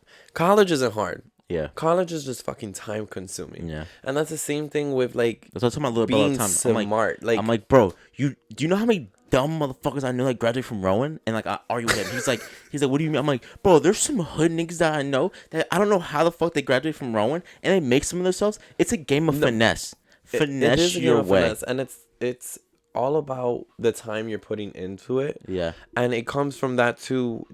I mean, in anything, if you want to be a basketball player, like how much time are you putting into doing that? Exactly. So, yeah, all about time. It is really time consuming. You get what you put out and learn. That's why I said like the biggest lesson learned from college is outside of the classroom, and that's all it's about. So then, for sure. Now we're moving our way towards this new year. What is? You got me on this fluffy ass couch. I'm sinking over here. Nah, you're good. Your posture is good still. What is your outlook on what you want from this year? From this year, I'm very I've been practicing very like specific what things that I want. I know for me, I want to start making a stable like financial income based off of like the way I want to, like based off doing the things I love. Yeah. So I'm definitely, as I said, I'm trying to get into, or not even get into, like I am like gonna be a digital content creator. So yeah, I'm just figuring out the ropes right now, learning the different things that I have to learn. Yeah, you know, and better to improve. But that's what I want to get out for I guess like my not career, but career. Yeah. And then for myself, like personally, I think I want to like start taking more time for myself. Okay. And I've been practicing that, and I've been learning that when you start to put yourself first, you do tend to lose people. And I think this is what COVID pushed us hard for, where we were forced to kind of like solidify our like top 5 circle, you know, like our top 5 people. Because you couldn't chill with everybody. You chilled with your everyday people. Like I made it through COVID, you know, because I could talk like on FaceTime with my group of people. It was a group chat. 4 people was like me and then 3 other people. And we would sit there and we would talk from like 8 p.m. Until 5 a.m. Go to sleep, wake up at 3, start the day all over again, you know? And that was just, we were able to have our own circle and then move, you know, it helped me through COVID. But it taught me that like when you start moving for yourself, you start really seeing who really like bangs with you. Because me and you, let's say, besides Top Golf, the last time me and you sat down and like had like a sit down talk, it maybe a minute. Yeah, I don't remember. But the difference is that we can come back, have the talk, and like just pick up, kind of catch each other up, where we've been, what's going on, blah blah blah. And it's because you're doing things and I'm doing things. But there's certain people who, when they're like, oh, all he thinks about himself, or like he's just doing him, he don't bang with nobody, he don't want to chill, because like yo, like I'm grinding, like I'm not where I want to be at. And I think lastly, to end on the like that topic of like the college, I think that like leaving college, that was my hardest thing, was like finding that new identity, because it's like you rack up all these kind of like hats in a way, like, all right, I'm gonna do this for res life, I'm gonna do this for this, and so on and so forth, that you get to at the end, you have to put on that hat for yourself. Like you're not putting on, oh, I do this, or I'm president of that. Like it's like, oh shit, I'm human. Like I'm in the real world, you know? So you do have now more abilities and skills to take out, but that transition point when you're getting out of college is like, holy crap, like this is a Yeah. whole new ballpark. Yeah. So I think overall what I want to take out for the year is just focusing on myself Yeah. and learning that it's okay to just like have those moments, and overall what you said, like knowing what I'm gonna put out or what I'm doing or what I'm Yeah. creating is what I want to put out. 100%. I think for me and my goals of 2021 is definitely like this is like my goal of like, if anyone knows me, like I always listen to podcasts as I'm driving. Like I'm not weird person. Like even Wiley, he'll hear me listening to books and so like that. So like I've been wanting to do this for so long that like I'm so happy that even if it's something little, it doesn't catch track, that like as some like I'm in this for the long game. So I'm hoping to make in this year to make some type of profit while doing this. While doing podcasts. Really looking to put out great content, like not just people sitting around talking, but things that can be learned to my target audience. And I also want to kind of fall back into like a more state of calmness. Like I feel like all of us were sort of like, even though I keep a calm like sense when I'm going about doing my regular life, but like mentally keeping myself calm with like not always just like stuck on like I gotta see what's next, and like that's what drives me and makes me who I am, but not killing myself over, because I'm always that overthinker. Like I'm thinking about so much. So bring calmness within myself. We over fixate. Yeah, 100%. And like educationally and things like that is I want to read more. Educationally. Oh, okay. Is that not a word? Wouldn't it be academically? It could be. Yeah. I don't know. Dog, when you'll see. That's what I'm saying. I'm not smart when it comes to a lot of educationally. Academically, probably. It's academically. Could you try again? Try again. Maybe she didn't get it. No, you're right. I'm telling you, bro. But it's good that you're listening to podcasts that are teaching you, and you're gonna be able to learn. And academically, because I'm telling you, when Kat would get on me all the time. She's like, "Is that a word?" I'm like, "Bro, I don't know." Okay, you created new shit. But son, that's what happens to me all the time. You'll see that when you watch this podcast. Like sometimes I have like they all say like I have like a what is it like I lisp. Not a list, but like I don't stutter, but like what is it? Mumble. I'm a mumbler for some reason. I get that all the time. Like I get that from Frat all the time. I mumble my words and like all that stuff. So you'll get that from me. But that's like me. I feel like I don't know. Maybe it's because it's the headphones, but I just hear my accent crazy. Oh my gosh! Like I'm like I feel You're like not used to hearing yourself. That's why. I'm like, oh no, just because like that's I feel like I'm hearing myself. You is coming out.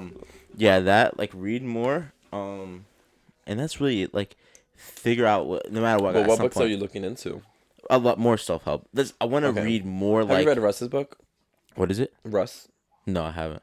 Maybe we can get that one together. I'll start a little book club. Because I feel like being in school, I don't have no time. Not that I don't have no time, because I can make time. But I have to find time to read more self-help books, because I can do that. And keep up with my gym journey. Like I think this makes a year of me straight in the gym. That's like the first time in like a while that like I was straight in the gym. So and like incorporate some more cardio into the workouts, because I'm doing too much weights at sometimes, and like really like just that and go on that path. Excuse me. Lastly, going into how do we want to end this off here? So ending this off with, if you have one embarrassing story. What is your most embarrassing story? With you? Not with me.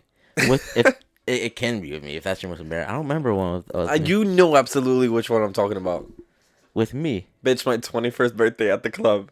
Oh my gosh, bro. All right, we can go into that one to end this off. That's a great way to end this off. I feel like that's... Okay, where can we pick this? All right. Edward's 21st birthday. In the beginning, we met up at Townhouse. It was not even our townhouse.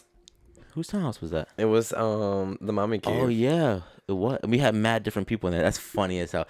Yo, shout out to the Mommy Cave, because they were always down for us, no matter what. They dealt with us. And they like if it was anyone's birthday, if it was anything, that was our apartment. You see, and now I look back at those times and I'm like, take me back. Like that's hilarious. Like, but shout out to the Mommy Cave, because they did so much for us.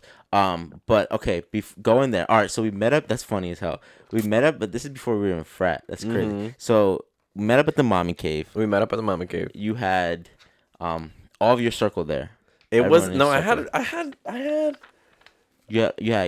I had the mommies. I had us. No, they weren't there. Yeah, they were. They're probably there for a little bit. They dipped off then because we played a drinking game. No. With Gab and all of them. John, Corford was there. Brittany was there. They were all there, and that's who we left. So by that time, Greg was there. No, he was on duty maybe. No, or Greg wasn't 21.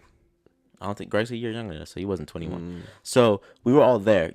Edward was not. You weren't drunk at all yet. They were getting you. No, they were getting you to drink it. So then we took this. Then. All right, I'll keep going. So then we took this onto, what is that bar called? Landmark. Yo, you know Landmark is shutting down? I heard. That's like, what is college?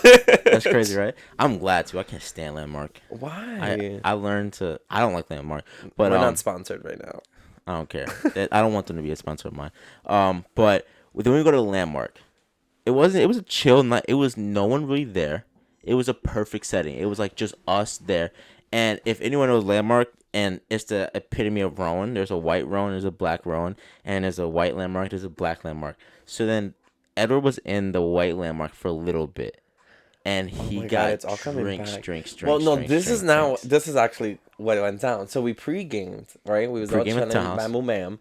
Then we left. We waited till midnight, right? Yeah, so you can get in the Landmark. And we had to wait. And that way I can show everybody. So bam, boom, boom. We walked out to Landmark. We get inside, and do you remember the guy who came up to me? He's white, like, 100%. He's like, bro, if I was gay, oh my god, I would fucking just. And 100%. I'm like, I know I'm not the only one hearing this, but okay. So that dude was, he came up to me so many times. He's like, yo. Your bro, he thinks I'm gay and all that stuff. I'm not gay. And I'm like, what are you saying right now, bro? You came up to me, sir. Yeah, and Edward's not drunk at this point yet. No, I'm sober. You're not drunk at this sober. Well, not completely sober, but I'm not like, not even. You're in the white room, though, at this time. We're in the white room. This was in the middle, right? Where they that's do the white room. So I'm like, I'm vibing. Hey, I'm chatting Caroline. That's where you're hearing that at. No. You're hearing that song. The center console you're talking about? Yeah, in the middle. You're hearing that DJ playing. That's where they do the blowjob shots. 100%. Okay. That's the white. Damn, what the fuck's going to go down there? I hope nothing, because Buffalo Wild Wings. So, you were there. So, this guy was wilding out. I'm like, what are you saying, bro? Like, I don't know this part.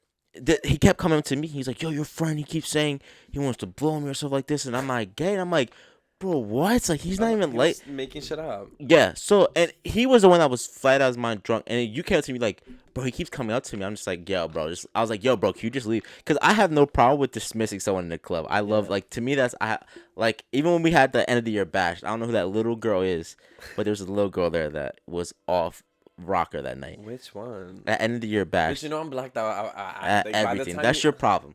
At everything, you end up somehow blacked out. So this dude's doing, and then I don't know how we made our way into the black side with the black DJ and everything like that. We made our way there. I don't know. I think we went there first, and then you stayed with all of them, John, all of them for a little bit. We were bouncing back. We were bouncing back. No, then we got to a point.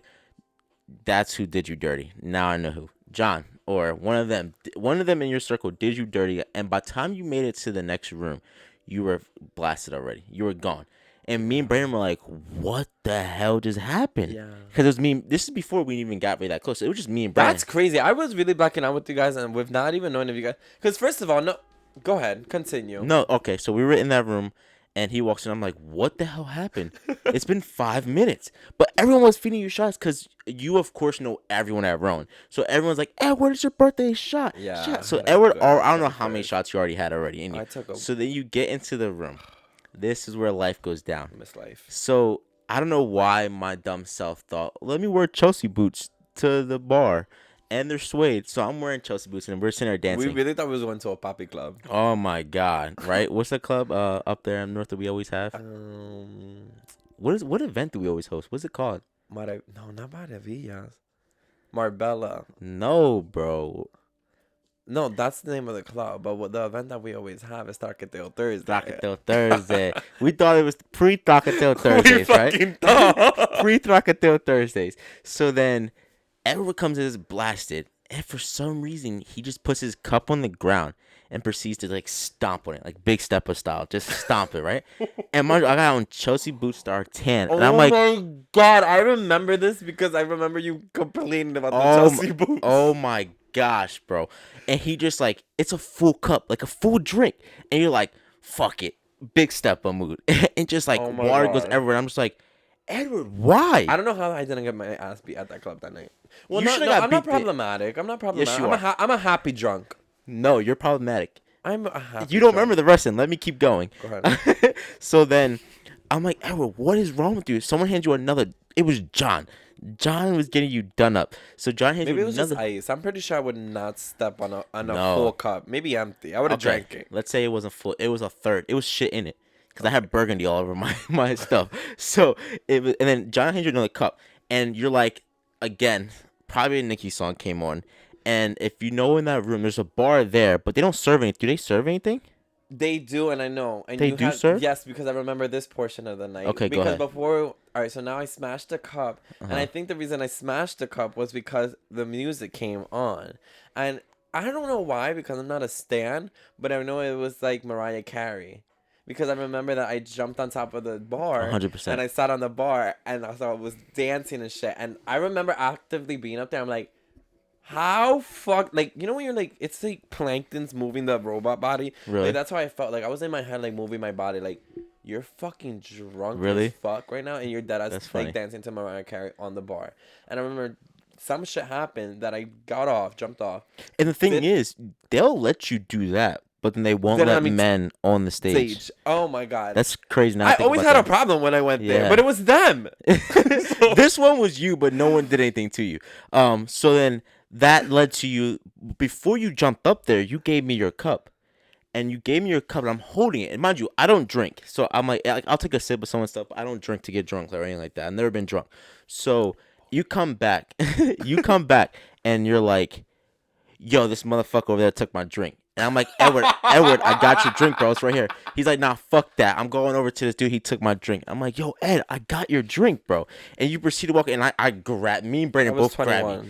Me and Brandon both grab you. We're like, stop, Ed. And we say, like, it's here. I have your cup. And I give it to you, like, okay, I thought so. And I'm like, what? This is what proceeds to then go into what happens next. So then me and Brandon leave after a little bit. We didn't stay the whole night. You stayed longer. No, but you didn't leave yet because when I did the split.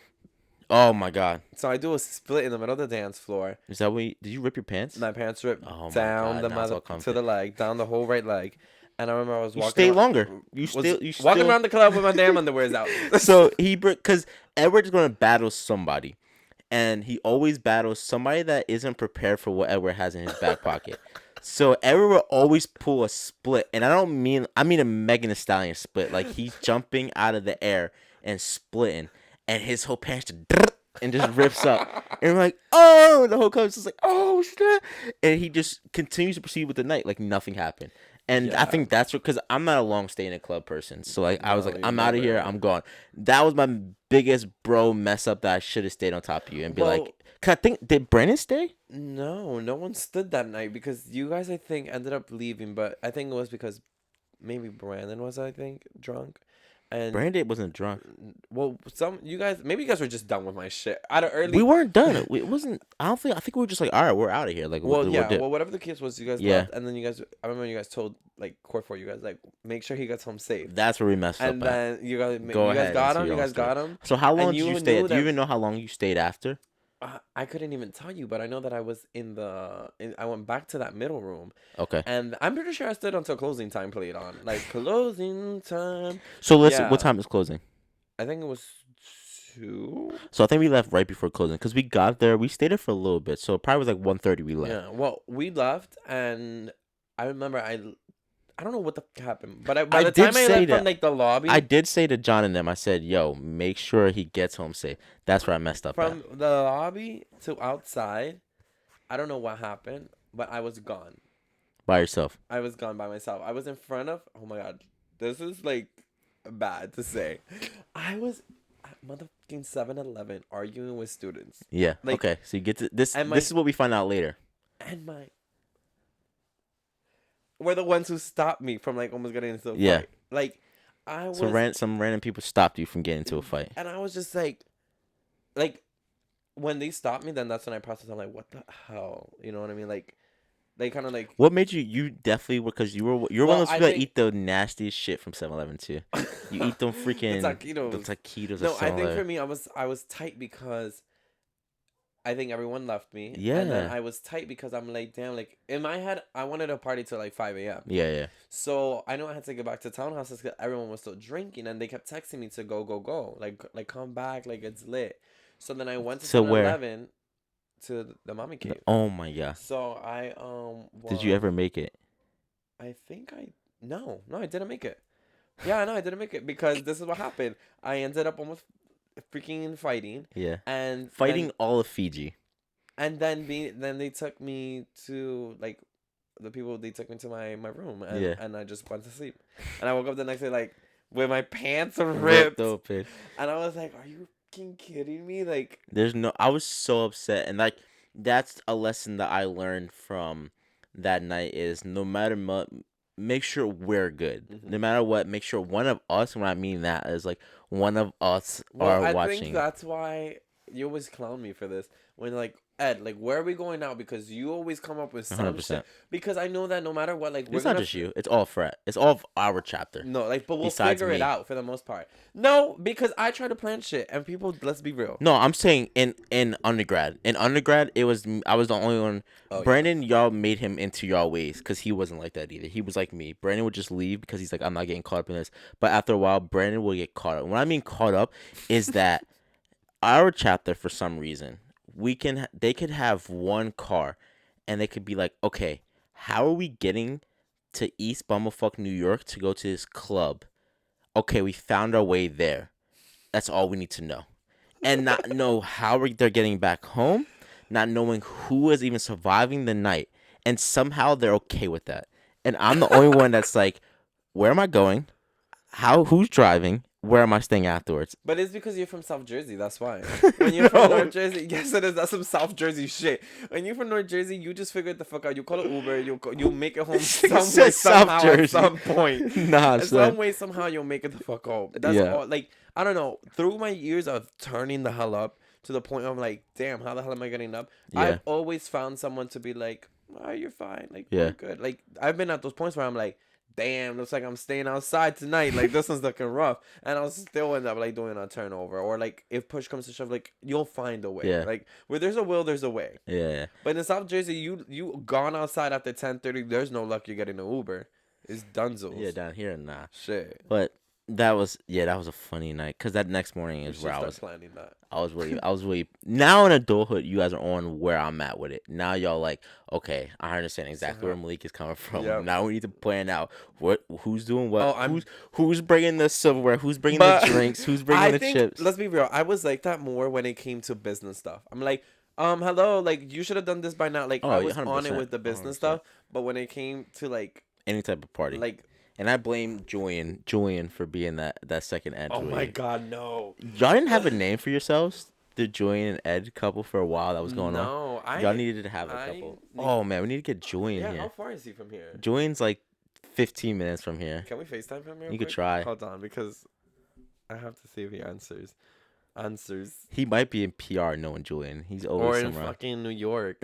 He hit me up when he came back from PR, and I was just like, boy, you better get tested. Yeah, facts, right? Nah, he would have to get tested before he comes anywhere. But I don't know if I had like a crazy embarrassing story like that.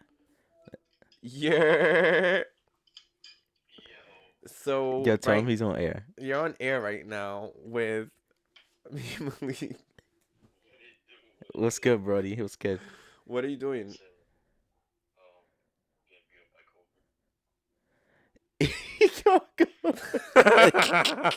What'd you No say? funny. Said getting beat up by COVID. Oh, you caught Miss COVID? Yeah, I thought I was hella ugly because I was going into 2021 not catching nothing. And then she said, "Surprise, shawty." She said snatch. No. She said, All "Happy right. New Well, Year's." when you're alpha COVID, we gotta link. When you're alpha COVID, we have to link and do an episode. Of course, I'm with it. All right, yo, feel good, bro. Thanks, Robert. Be safe, bro. Where you guys at? En mi casa. Uh-huh. Mhm. I probably have a couple more days and I'm gonna get retested again, so I'll hit you up. All right, you gotta get retested again. In the game. In the game. All right, bro. Be safe, bro. CM. CMs, bro. Bro, that's 2020 in that show. let's plan something. Yo, you good? Yo, no, I got COVID. 2 weeks That's out. hilarious. 3 weeks Damn, out. we might not be able to. You gotta ask his permission to put this out, cause he. Oh. That is his. We'll ask him later. Yeah. All right, but that's a funny story looking back. All right. Yeah. What's your crazy story? I don't think I have any embarrassing stories. So I make sure I'm never embarrassed in that sense. Oh well, I have some. So Go ahead. no, I don't think I really have an embarrassing story. I don't. I think one time all right, this is like in like 5th or 4th grade. Are you throwing it back? No, this is middle school. I was really sick. I wasn't sick. I was I was sick, and I was like, nah, like in those times you just go to school sick because you don't want your parents won't believe you're ever sick. So I had on shorts, and I was always the person who was always injured in school. So I had a boot on. Oh, you was one of those. So I had a boot. I broke my foot like twice. So I had a boot on, and I was in gym class. So I was in gym, and I didn't participate. I just was there. Yeah. And for some reason, our school, like our floor was like, it wasn't even a floor. It was like some cement BS weird shit. Like it was like rubbery, but cement. No, it was. I can't even explain it. But if you went to primary high school, you know the middle school gym. So it's like it's in like okay, let's say like the bottom floor is the second floor. It's into the second floor, so you have to walk downstairs to get, and it's like a little box. It's so weird. Like you would have to see it to explain it to you. So we had gym there, and I was walking, and I was like playing around. I was like, I was walking like I was a pimp, and I stepped, and the boot slips, so I fall hard as shit. Bow, and everyone's there is laughing. I'm like, I can't get up, so I'm like, fuck it, and I just lay into it. I cover myself up, and I'm like, but I'm laughing, and I'm just laughing. And she's like, oh my god, I'm like, are you alright? I'm like, I'm fine. So that I couldn't get up though. So my friend, he's like picking me up, but he's an idiot. So he picks me up like an idiot, and he picks me up and drags me. So then when he's dragging me, since the floor is so effed up, Like, it go. rips all my pants open, my shorts open. So now I'm effed up. I'm sick. I just fell, and now my pants is out, and I have to walk to the nurse. And I'm like, and the nurse is like, do you want extra? I'm like, no, I want to go home. I don't feel good. I'm going home. And she's like, no, I think you. I'm like, take my temperature. I'm telling you, I'm sick right now, but I'm more embarrassed. Like I just want to go. I'm not. There's no way I can come back from this today. Like I can't come back from this day. Making it to second period. No, there's no. And at that time, it was first period gym class. Yeah. So I was like, I can't come back from this. Yeah. And I lived across the street from the school, so I was like, call my dad and tell him like I'm sick. Crossing the motherfucking street. So my dad calls and I go home. But it was the worst. The whole issue with this thing is, it was my favorite pair of shorts. Like you know how you have those. For us, we wore. Did you wear uniforms? Yeah. So we had uniforms, but it's like You wear those khakis. those one pair of khaki shorts are fire. It's so you can't put. Usually you can't put that together. You can switch it up with any shirt, Bruh. I was like, Mom, you gotta stitch that. But it was a hole down this whole way. No. So I had to eat that one. I had these black pair of khakis that were my favorite too, and me being dick hard, not dick hard. I meant to say dick tard. What, Pops? I fucking was like skating on my longboard. Okay. And my shorts got caught on the wheel and like fucking ripped the entire shorts. Dog, I would have stuff like that happen to me all the time. I was on freshman baseball, and for some reason our baseball field was so far away, and our coach was like, you have to be there at 3. If you're not there at 3, you're late. And we're freshmen, so we don't have cars. And if you're what not time cool, you got off of school? 2:26. Oh yeah, I got some time. Not once you change and everything like that, it's 2:40 already. It's a hike. The baseball field isn't like right across the street. Oh. It's a town up. It's in another town. So we had to go to another stop. So and you can't warm up. And if you don't make the train comes at 2:30. So there's no way of you making the train to get up there. So you had to know a senior. With you. So I had a bike. I was like, oh, I'm making that on time. One of my friends, stupid, is on a longboard, and he falls in front of me, and his longboard flies back and hits my tire and pops my tire. So now I'm late. What the fuck are the chances? Bro, he leaves me. He's like, I'm not gonna be late. I'm not running. I'm like, yo, you just messed up. Like my tires pop. He just leaves me, right? And I'm like, F you, bro. He goes, and I showed the price. I'm mad late. But how late were you? Bro, I'm late. Did he put hustle into the walk? I had to walk my bike. So you could have hustled. Bro, I hustled. I got there. I probably was there like they were just stretching. Okay. So I wasn't that late. Okay. So then I showed them, and for us it's called like home plate touches because there's 2 fields far away. So it's like you owe me 2 home plate touches. I'm like, coach, and this is the time he hated me. So he was like, I don't care. And I'm like, Now I'm walking back home with a broken bike and all this stuff. But that stuff will always happen to me. But to end it all off, I was gonna ask too, wait, real quick. Go ahead. Like, what's your comical fear? And I bring that up just because you just mentioned sports and you mentioned something earlier. But like one of my things, or like one of the things I'm like, fuck, I hope this could never happen to me. Like embarrassing moment would be like, you know when the the cheerleaders have like the banner and it's like "Go Titans," and then like someone wants to cross. Oh, at the same and then, time. like, boom, they Oh just my ran through. gosh. Like that has to be one of my biggest like, yo, if that was to happen to me, like I would have to just be like laugh at myself. But I also think what I would be like, why the fuck would I ever do that? When I think about embarrassing in sport, I've been embarrassed mad times in sports.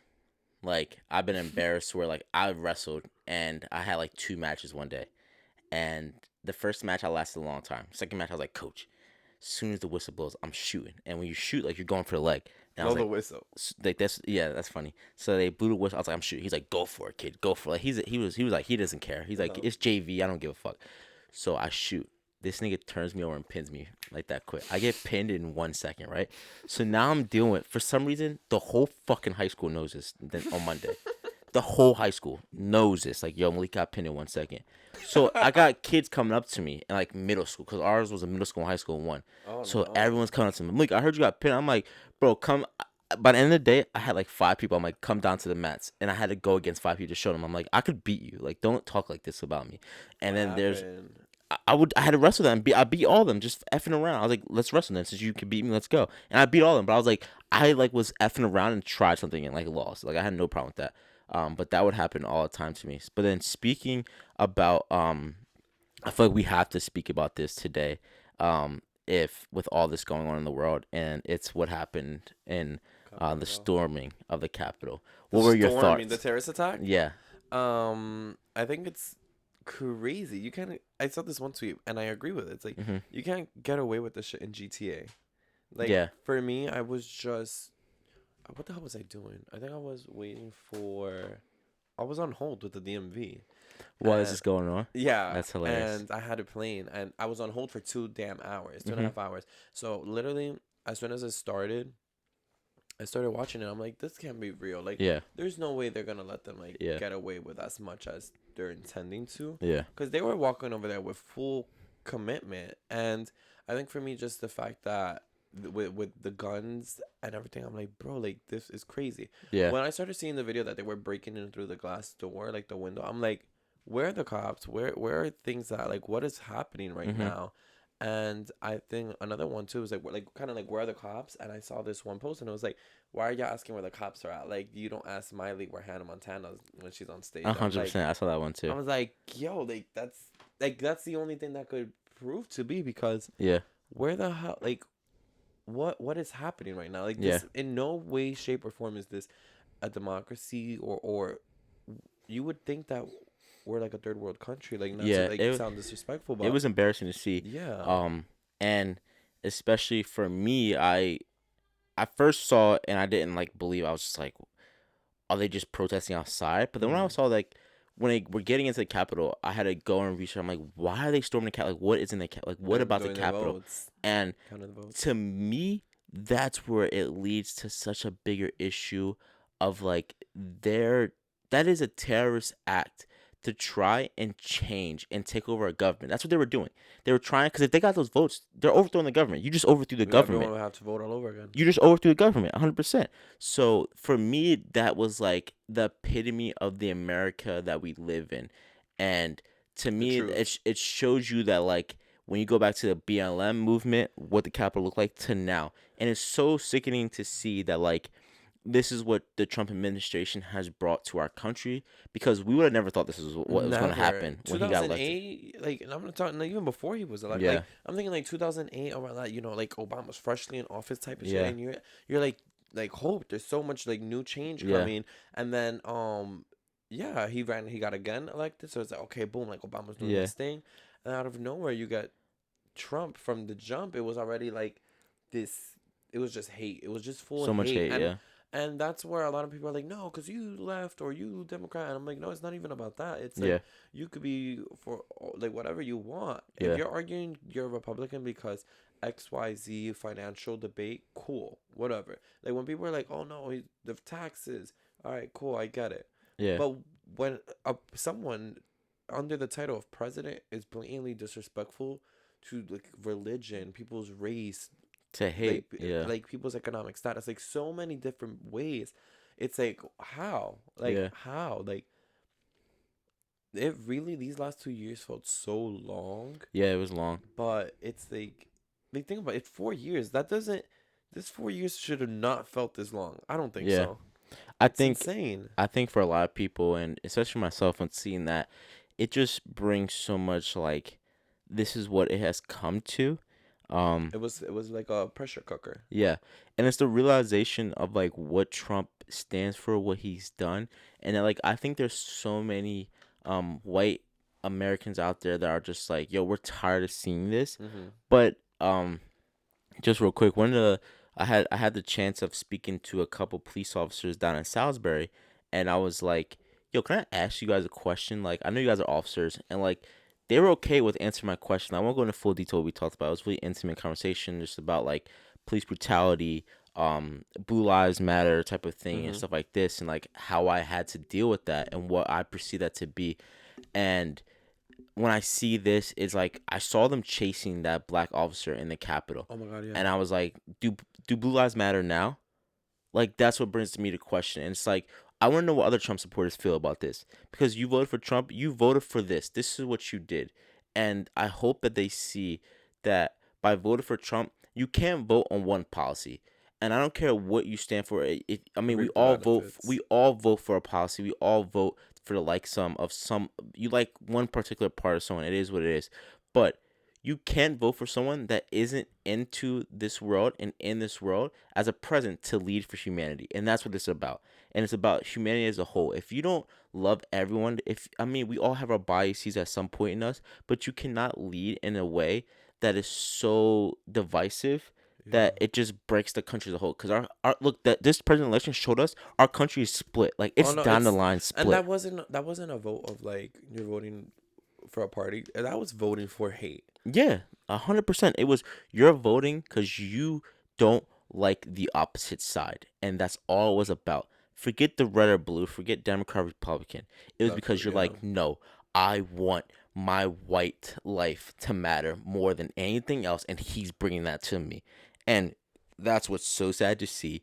And I'm not glad that this happened, because it is just pure destruction to our country, and I hope those in the higher ups, and like I saw like an FBI looking for those people, that hold those people accountable. Absolutely. Because when you are in the ghettos and you break and enter into something, you do 30 years in jail.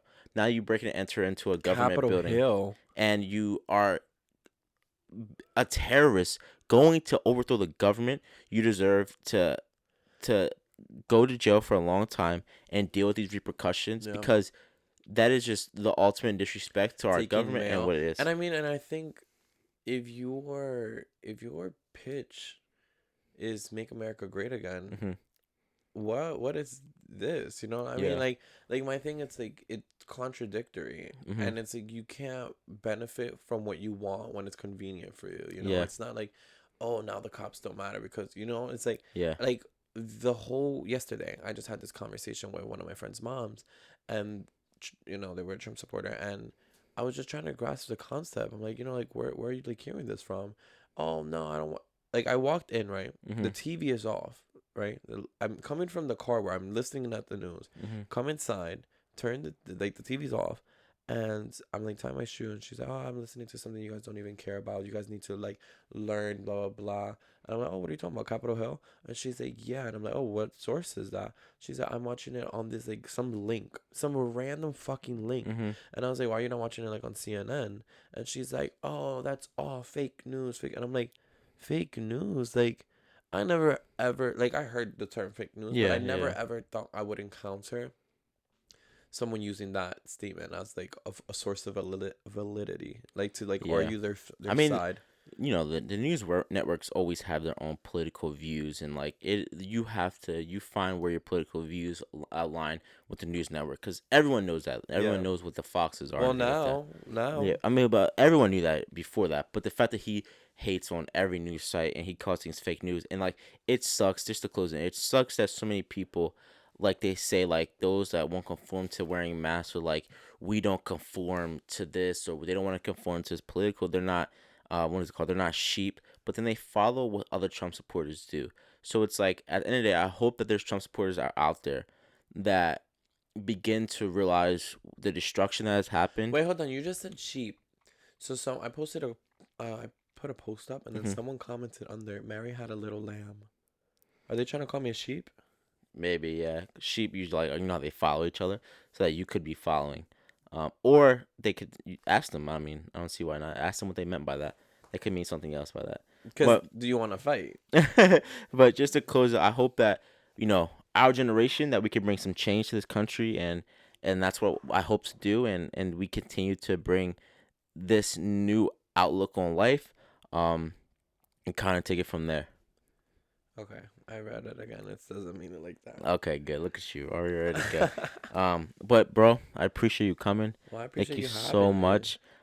Plug whatever you need to plug, if you want to plug anything. I mean, for the most part, yeah, definitely thank you for having me. I feel like I definitely want to do another one. This was fun. Of course. A lot more comfortable. Breaking into these damn headphones is just a little weird.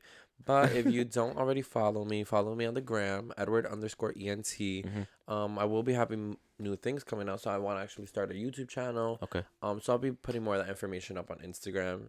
So stay tuned. Follow me to get more of that information. And you do the like the live things. So Tuesdays I'll be dropping my eating with Eddie videos. Okay. Wednesdays I'll be doing my lives, and then moving forward I'll be having some more fun things throughout the week. Awesome. Just figuring it all out. Awesome. Well, thank you so much, bro. Thank you for watching. If you made it this long into the episode, Word. I really appreciate it. Please like and subscribe, and share with those that you know, so we can kind of get this going and get this out there. Thank you so much. Thank you. Bang.